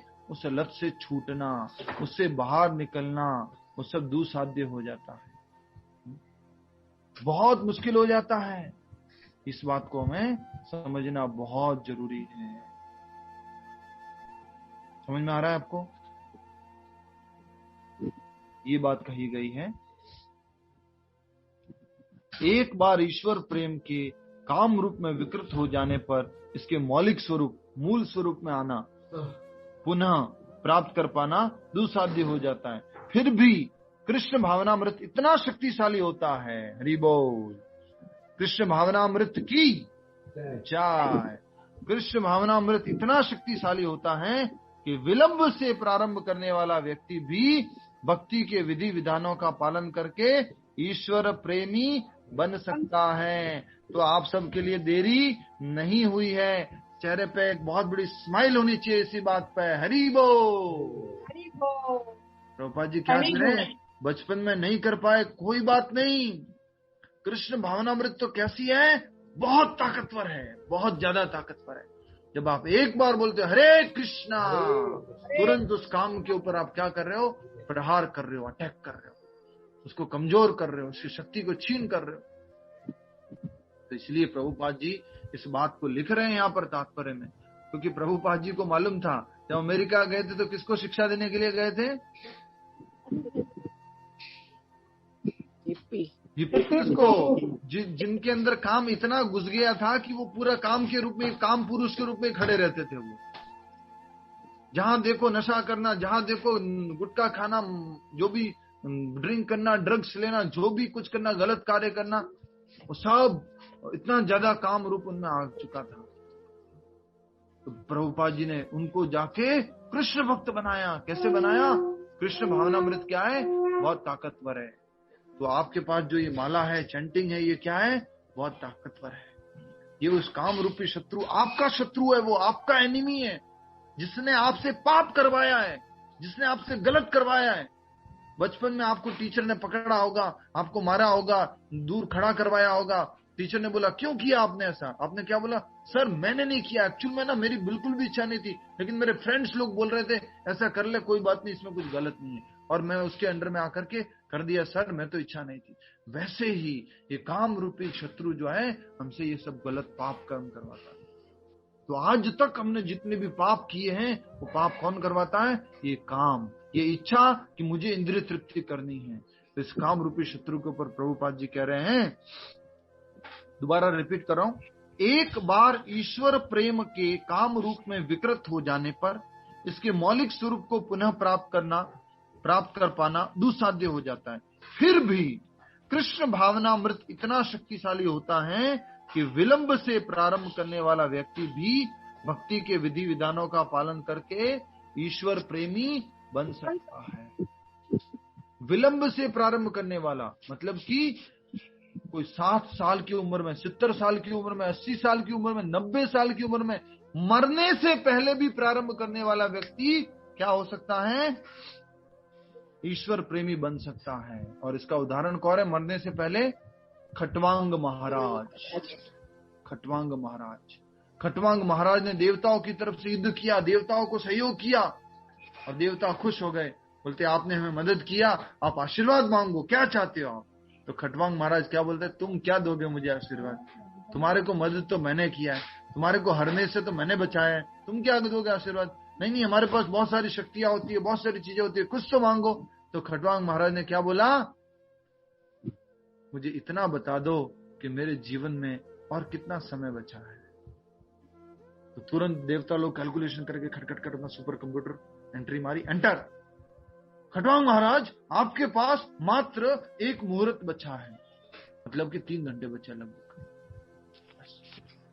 खटवांग महाराज तुरंत वहां से जा करके इमीडिएटली जो है अपनी चेतना को कृष्ण भगवान में फिक्स कर लेते हैं और वो कृष्ण भक्ति में लग जाते हैं तुरंत ही। हमारे को कोई बोला कि 3 घंटा बचा है, 3 घंटा बचा है, क्या होगा?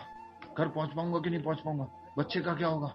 वो उसको लास्ट टाइम वो सब याद आएगा, राइट? खटवांग महाराज। इसी तरह से और कौन? अजामिल, अंत समय में समझ लिया सब कुछ। इसी तरह से और कौन? हम सब लोग। प्रभु जी मेरे 2 चैप्टर मिस हो गए, अब तो मैं भक्ति नहीं कर सकता ना प्रभु जी, फेल हो गया ना, अब तो मेरा कोई मतलब नहीं। जहां से भी शुरू करोगे, जब भी शुरू करोगे, कृष्ण भावनामृत में क्या है? ठीक है, हरे कृष्ण। आगे बढ़ते हैं। वृंदा माता जी क्या चाहते हैं आप? आपको ज्यादा छूट दे रखी है क्या हमने? ज्यादा प्रवेश कर रहे हैं ऐसा लग रहा है। हरे कृष्ण। नेक्स्ट, परीक्षित महाराज, बहुत अच्छा उदाहरण दिया योगेश सोनी जी ने। 7 दिन मिल बचे थे उनके पास। हाँ? उनको श्राप मिला था कि 7 दिन बाद तक्षक नाग के काटने से मृत्यु हो जाएगी। हमारे को तो ये मालूम नहीं है कि 7 दिन है, 7 घंटे, 7 सेकंड, कुछ मालूम नहीं। कोरोना में तो बहुत अच्छे से रियलाइज भी कर लिया। तो मैं अभी आज से ही, अब तो मालूम पड़ गया ना शत्रु कहाँ बैठा हुआ है, इंद्रियों में, मन में और बुद्धि में। अब तो मालूम पड़ गया ना उसके ऊपर अटैक कैसे करना है, तो वो आज से चालू कर देना है। नेक्स्ट, अतः जीवन की किसी भी अवस्था में या जब भी इसकी अनिवार्यता समझी जाए, मनुष्य कृष्ण भावनामृत या भगवत भक्ति के द्वारा इंद्रियों को वश में करना प्रारंभ कर सकता है और काम को भगवत प्रेम में बदल सकता है। पहले भगवत प्रेम किसमें बदला था? काम में। अब काम को वापस किसमें बदलना है? भगवत प्रेम में, वो बदल सकता है। जो मानव जीवन की पूर्णता की चरम अवस्था है। हमारा जीवन कब सफल होगा, ये आपके क्विज में प्रश्न आएगा। आशिता खैनी जी, हमारा जीवन कब सफल होगा? हमारे जीवन की क्या कह सकते हैं, सफलता किसमें मानी जाएगी? जब हमें समझ में आ जाएगा कि हमारा लाइफ का गोल क्या है।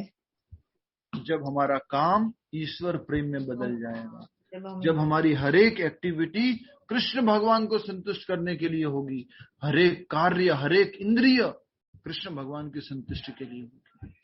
तो आज के इस पूरे श्लोक में उत्तर दिया है भगवान ने, काम रूपी शत्रु के ऊपर विजय कैसे प्राप्त करना है। भगवान ने उत्तर दिया, हे अर्जुन, शुरुआत में ही इस काम को कंट्रोल कर लो। और शुरुआत में किसके द्वारा कंट्रोल करना है? इंद्रियों के ऊपर कंट्रोल करना है, सेंसेस के ऊपर कंट्रोल करना है शुरुआत में। तो कृष्ण भावनामृत में ये बहुत ही सरल है करना। प्रभुपाद जी ने जो 4 नियम दिए हैं उसके माध्यम से हम आसानी से कर सकते हैं। मांसाहार नहीं करना, नशा नहीं करना, जुआ नहीं खेलना, अवैध संबंध नहीं रखना, ओनली कृष्ण प्रसाद पाना, हरे कृष्ण का जप करना। इससे जो है हम आसानी से अपनी इंद्रियों को कंट्रोल में कर सकते हैं। ठीक है, समझ में आया आप सभी को? क्या सॉल्यूशन दिया भगवान ने? शुरुआत में ही इसको कंट्रोल कर लो, शुरू में ही इसको रोक लो, आगे मत बढ़ने दो, नहीं तो पूरा नाश कर देता है। एक प्रारंभ तो क्या हो गया? बचपन में। दूसरा प्रारंभ क्या हो गया? जब भी कोई इंद्रिय भोग करने जा रहे हैं तो उसकी शुरुआत में इसको रोक लो। तीसरा क्या हो गया? जब हम, जो उम्र हो चुकी है हमारी, जिस भी उम्र में है, उस उम्र में जब हमें मालूम पड़ा तब कि हमें भगवत गीता पढ़नी है, भागवतम पढ़नी है, मनुष्य जीवन का उद्देश्य पूरा करना है, तब वो भी एक प्रारंभ है। तो तब से हमें इंद्रिय संयमन करना चाहिए। और सबसे पहला इंद्रिय कंट्रोल कहाँ से शुरू होता है, कोई बताएगा? सबसे पहला इंद्रिय कंट्रोल कहाँ से शुरू होता है? जीवा से। सबसे पहला कहाँ से शुरू होता है? जीवा, टंग से। टंग जो है बड़ी खतरनाक है। 32 सैनिकों के बीच में रहती है। किसके बीच में रहती है? 32 सैनिकों के बीच में। हाँ, तो भी इतनी टेढ़ी मेढ़ी हो जाती है कि इनके बीच में से कुछ भी किधर से भी स्वाद ले आती है। तो इस टंग से शुरू करना है, और शुरू मतलब प्रसाद पाना है। आपका प्रैक्टिकल प्रश्न हो सकता था, प्रभु जी इंद्रिय कंट्रोल कैसे करें? सबसे पहला इसमें ओनली प्रसाद पाना है, कृष्ण प्रसाद। इसलिए कल हम श्लोक में पढ़ेंगे कि ये इंद्रिय संयमन में कितना ज्यादा पावरफुल मदद करती है ये टंग। टंग के 2 फंक्शन है, बोलना और स्वाद लेना। तो बोलना भी कृष्ण भावनामृत में होना चाहिए और स्वाद भी प्रसाद का होना चाहिए। ठीक है, बाद में आता है आंखों का, फिर बाद में आता है कान का। इस प्रकार से हमें इंद्रिय संयमन करना है। आइए अपनी अपनी बंदूक उठाइए, अपना अपना हथियार उठाइए और इंद्रियों को कंट्रोल कीजिए। आंखों को, मन को, बुद्धि को, सबको कंट्रोल प्रभु जी, नारद की स्टोरी आज तो नहीं हो पाएगा, कल कर सकते हैं। बोला क्या? हरे कृष्णा प्रभु जी। हरे कृष्णा प्रभु जी। हमारे जीवन की सफलता तब होगी जब हम हर कार्य कृष्णा प्रेम के लिए किया जाए। क्या बात है, छोटे से बच्चे बता रहे हैं कि हमारे जीवन की सफलता तब है तो हर एक कार्य को भगवान श्री कृष्ण की प्रसन्नता के लिए करें। खैनी परिवार को हरे कृष्णा। हरे हरे हरे हरे कृष्णा माता जी, हरे कृष्णा प्रभु जी। हरे कृष्णा हरे कृष्णा। वृंदावन आवे जाओ, तुम्हें कार्तिक महीना में पूरा इधर ही रुकना है आपको। आएगा आएंगे ये हर साल आपका एक मुलाकात तो करना ही है, जिंदगी कर लिया। एक मुलाकात से काम नहीं चलेगा। हर साल में एक मुलाकात करेंगे वहाँ। ठीक है आप तो फिर करना, फिर आएगा। ठीक है बापूजी ऐसे बोलिए, जब हम एक साल में करेंगे तो बहू बेटियों को साथ में लेके जाएंगे। अरे बोल हम भी जुड़ जाएंगे उसमें प्रभु। हरि बोल हरि बोल हरि बोल। प्रवीण प्रवीण भाई, दिवाली के बाद आपको यात्रा लेके आना है और आप सबको लेके आएंगे, आपकी जिम्मेदारी है। प्रभु जी और रनुजा गए थे काफी लोगों को लेके, तो वैसे भी वृंदावन आएंगे काफी लोग। आपको पूरा ट्रिप लेके आना है, ठीक है? आपका प्रैक्टिकल पॉइंट मुझे थोड़ा ऐसा लगा कि भले देर से जागी, मतलब अभी बहुत देर हो गई मेरे लिए शायद, पर कभी भी जागे तो कृष्ण भावनामृत में अच्छा ही टाइम होता है। पर मैंने वो टाइम मिस कर दिया कि बच्चे जब भी छोटे होते हैं तभी कैसे मिट्टी को शेप देते हैं, वैसे ही उनको भी ये सब सिखाना था। पर अभी मैं सबको भी बोलूंगी कि ये बहुत जरूरी है, ऐसा थोड़ा लेट मत करो, जब भी चांस मिलता है तभी कर लो ऐसे। बहुत अच्छा। तो ये प्रैक्टिकल पॉइंट है, जब जागो तब सवेरा। लेकिन साथ में ये भी है कि चलो हमारा तो सवेरा लेट हुआ है, लेकिन बच्चों का सवेरा तो अभी हो रहा है, तो उनको समझाने में देरी क्यों कर रहे हो, उनको जोड़ने में देरी क्यों कर रहे हो? बेटा तुम खेलो, मैं गीता क्लास अटेंड कर रही हूँ, तू पबजी खेल, तू सब्जी खेल, तू और कुछ कर, मैं गीता क्लास अटेंड कर। अरे भैया उनको भी तो मौका दो, धीरे धीरे धीरे वो भी आगे बढ़ेंगे। हमने उनको गलत ट्रेनिंग दी है, इसलिए वो हमारे साथ में नहीं बैठते, इसलिए वो हमारी बात नहीं सुनते। ठीक है, नेक्स्ट प्रैक्टिकल पॉइंट। हरे कृष्ण प्रभु। हम लोग का मनुष्य जीवन तभी सार्थक है जब हम लोग कृष्ण भावना में शामिल हो जाए, उसमें भगवान की पूजा अर्चना करें। हमारा जीवन की सार्थकता है कृष्ण भावनामृत के पालन में। ठीक है, बहुत अच्छा। और कोई? प्रभु जी। हरे कृष्ण प्रभु जी। सबसे पहले शीतल जी, उसके बाद हंसा गोलकिया जी, उसके बाद वृंदा कृष्ण जी। प्रभु जी, हमें माया की सेवा ना करके कृष्ण की सेवा करनी चाहिए। और माया कहाँ पर है? माया हमारे में इंद्रियों में बैठी हुई है। इंद्रिया, मन, बुद्धि अलग से सेवा करने नहीं जाते, इधर ही है। हरे कृष्णा प्रभु जी। यस, बोलिए। हमें काम को घर के अंदर घुसने ही नहीं देना है, बाहर ही।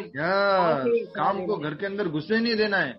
जैसे वो था ना कली पुरुष को परीक्षित महाराज ने बोल दिया हमारे राज्य में नहीं आ सकते तुम, नो एंट्री है, ऐसा करके परीक्षित महाराज ने बोला था। ऐसे ही मैं काम को घर के अंदर घुसने नहीं लेना है, अर्थात की अपनी इंद्रिय तृप्ति की इच्छा जो है डेवलप होने नहीं देना है। Next practical point. Prabhu ji, हम जो 50 साल सोने में जो बिताते हैं, उसमें से अभी 2 घंटे तो हम आपको मतलब क्लास को दे ही रहे हैं, तो और ज्यादा प्रयत्न करेंगे कृष्ण भावनामृत में आगे जाने के लिए। क्या बात है, 2 घंटे तो कृष्ण भावनामृत में जा रहे हैं। हरि बोल। तो वो सोने का टाइम था प्रभु जी। 4.5 घंटे प्रभु जी। में भी 2-2.5 घंटा चला जाता है। 2.5 आवर्स तो जाप करने में जाता है, 2 आवर्स क्लास में जाता है। हरि हरि बोल। बहुत अच्छा। तो कितना प्रैक्टिकली आपने एप्लीकेशन कर दिया है, आपने जब कर रहे हैं आप। 16 माला 4.5 कलाक जाए છે। प्रभु जी हरे कृष्णा। प्रभु जी मैंने 24 घंटा जाओ सही है प्रभु जी। प्रभु जी मैंने भी एक प्रैक्टिकल किया। बताइए। काम को बाहर निकालने की कोशिश कर रही हूँ और कृष्ण प्रेम को ले आई हूँ। देखो इस्कॉन से कृपा बॉक्स। हरि बोल, बहुत अच्छा। मंत्रा बॉक्स लेके आए हैं। तो इसको घर पे भक्ति माता जी बोलिए। हरे कृष्ण। हरे कृष्ण प्रभु जी। जैसे प्रहलाद ने जैसे 10 मिनट का ब्रेक, 5 मिनट के ब्रेक में सबको कृष्ण भक्ति की भावना से मीन्स प्रचार किया, ऐसे हम लोग जैसे ज्वाइन हुए। वेरी नाइस, बहुत अच्छा प्रैक्टिकल पॉइंट है। 5 मिनट 10 मिनट कुछ ब्रेक मिलता है तो क्या करना है, श्लोक की स्लिप लिख के रखनी है, तुरंत देख लिया। ये यथा माम प्रपद्यन्ते ताम सते भजाम्यहम्। अच्छा, पहली लाइन क्या है? ये यथा माम प्रपद्यन्ते ताम सते भजाम्यहम्। ऐसे करके याद करने का समय निकाल दिया। 5 मिनट 10 मिनट मिल दिया। 16 माला करने का बोला है ना, 10 मिनट तो बचा है अभी। 1 माला और हो जाएगी, मतलब मेरी 3 माला हो जाएगी, फिर 4 हो जाएगी, 5 हो जाएगी। प्रभु जी एक और बात, उससे पहले मैं एक बात कहना चाहूंगा कि जैसे कि काम संतुष्ट होता है तो क्या उत्पन्न होता है? ग्रीड, लोभ उत्पन्न होता है। पर भगवान को प्राप्त करने का भी जो प्राइस है वो भी ग्रीड है। जी प्रभु। उसको क्या बोलते हैं? लोल्यम एकमात्र मूल्यम। ग्रीड होनी चाहिए, इंटेंस ग्रीड। क्या? मुझे चैंटिंग करना, मुझे रीडिंग करना, मुझे भगवद गीता पढ़नी, मुझे भागवतम पढ़नी, मुझे प्रवचन सुनना है, ये ग्रीड होनी चाहिए। जब ये ग्रीड होगी तो ये प्राइज है भगवान को प्राप्त करने की, कृष्ण प्रेम को प्राप्त करने की। रूप गोस्वामी ने बताया लोल्यम एकमात्र मूल्यम। ठीक है, अब बताइए अपना प्रैक्टिकल पॉइंट। हरे कृष्णा प्रभु जी। किड्स का अगर हमें इंद्रियों को कंट्रोल करना है तो हमेशा प्रसाद खाना है और श्री कृष्ण के बारे में प्रचार करना है। बहुत अच्छा। तो हमें सबसे पहले जीभ को कंट्रोल करना है। बहुत अच्छा प्रैक्टिकल पॉइंट है। आप सभी को मैं निवेदन करता हूँ, अभी जितने भी डिवोटी जुड़े हुए हैं, ओनली कृष्ण प्रसाद पाए। घर में जो भी बनता है, 1 बार बनता है, 2 बार बनता है, 3 बार बनता है, 4 बार बनता है, 5 बार बनता है, 6 बार बनता है, 8 बार बनता है, 50 बार बनता है, सब कुछ भोग लगाइए, सब कुछ भोग लगाइए। तुलसी रख करके एक एक आइटम के ऊपर भगवान श्री कृष्ण के सामने, उनकी अलग से थाली होनी चाहिए, उनकी अलग से कटोरिया होनी चाहिए, उनका अलग से ग्लास होने चाहिए, उनके अलग से चम्मच होनी चाहिए। भगवान कृष्ण, प्रभुपाद जी, चैतन्य महाप्रभु, पूरा मंदिर प्रॉपर होना चाहिए, उनको भोग लगाना चाहिए। लास्ट टाइम हम बॉम्बे गए थे तो आप लोगों में कुछ परिवारों में मैंने सूरत में, बॉम्बे में प्रभुपाद जी, चैतन्य महाप्रभु ये सब भी स्थापित किए हैं, तो आपका मंदिर पूरा किया था। वैसे ही प्रतिदिन भोग लगाना है। आपको मैं बता रहा हूँ, ये मिरेकल है, मिरेकल, मिरेकल हो जाएगा आपके जीवन में, जादू हो जाएगा अगर आप कृष्ण प्रसाद पाओगे तो। ऑटोमेटिकली आप प्रसाद पाओगे तो किसको ताकत नहीं मिलेगी मालूम है? काम को ताकत नहीं मिलेगी। और भगवान को भोग लगाया हुआ नहीं पाओगे तो क्या होगा? काम को भी ताकत मिलती जाएगी, वो स्ट्रांग बनता जाएगा। राइट प्रभु जी, जैसे आजकल ऑनलाइन क्लास चल रही है ना बच्चों की, तो जैसे उनकी क्लास मतलब खत्म होती है, उनको ब्रेक मिलता है, तुरंत बच्चों को बोलती माला करो। बहुत अच्छा, क्या बात, तुरंत बच्चों को माला करने में लगाते हैं। हरी बोल। प्रभु जी, मैंने भी इस्कॉन से 27 माले की छोटी माला ली है, तो मेरे दोनों बच्चे ने भी स्टार्ट किया है माला। क्या परिवर्तन है, आहा, आनंद आ रहा है। कृष्णा पटेल माता जी के लिए आज तो कुछ नया होगा। ये सारे क्या हो रहा है, बोले मैं पीछे रह गई क्या? प्रभु जी, माला तो बच्चे कभी कभी करते हैं प्रभु जी, बट आप क्लास में हमारे साथ बैठना है, उसके लिए थोड़ा आइडिया दीजिए। जैसे आप इंद्रिया कंट्रोल के लिए इतने आइडियाज दे रहे हैं, बहुत काम आएंगे, बट क्लास में जैसे बच्चों को भी बिठाए तो कुछ कैसे उनको थोड़ा सा और 1 महीना और हमारे साथ में बने रहिए, फिर आइडिया देंगे हम आपको। जी प्रभु, छोड़ना नहीं, बस छोड़ना नहीं, फेविकॉल का जोड़ पकड़ के रखना है। ठीक है, कृष्ण भावना व्रत में चिपक के रहना है, बस दूर नहीं जाना है। कृष्णा पटेल माता जी, आज तो कुछ अलग अलग लग रहा होगा आपको। बच्चे भी चैंटिंग कर रहे हैं, सब लोग क्या कह रहे हैं, प्रसाद ही पा रहे हैं, बहुत दिनों बाद जुड़े हैं तो। राइट, हरे कृष्णा। प्रभु जी, इस क्लास में आने का एक प्रभाव मैं भी बता रही हूँ कि मैंने कभी एकादशी का व्रत नहीं किया था, और जब से क्लास ज्वाइन की एकादशी का व्रत कर रही हूँ। हरी बोल। ठीक है, प्रैक्टिकल पॉइंट्स हो गए क्या आपके? किसी का रहा है? हरे कृष्णा प्रभु जी। हाँ बोलिए। ना बोलो प्रभु जी। हरे कृष्णा प्रभु जी। यस, पहले बोलिए अंशुमान जी, उसके बाद में सुशीला माता जी। प्रभु जी, हमें अपने बच्चों को जीवन की शुरुआत से ही कृष्ण भावनामृत में अभ्यास कराना चाहिए और इंद्रियों को संयमित करने की उनको आदत डालनी चाहिए। इंद्रिय संयम की आदत डालनी चाहिए, इंद्रियों को संतुष्ट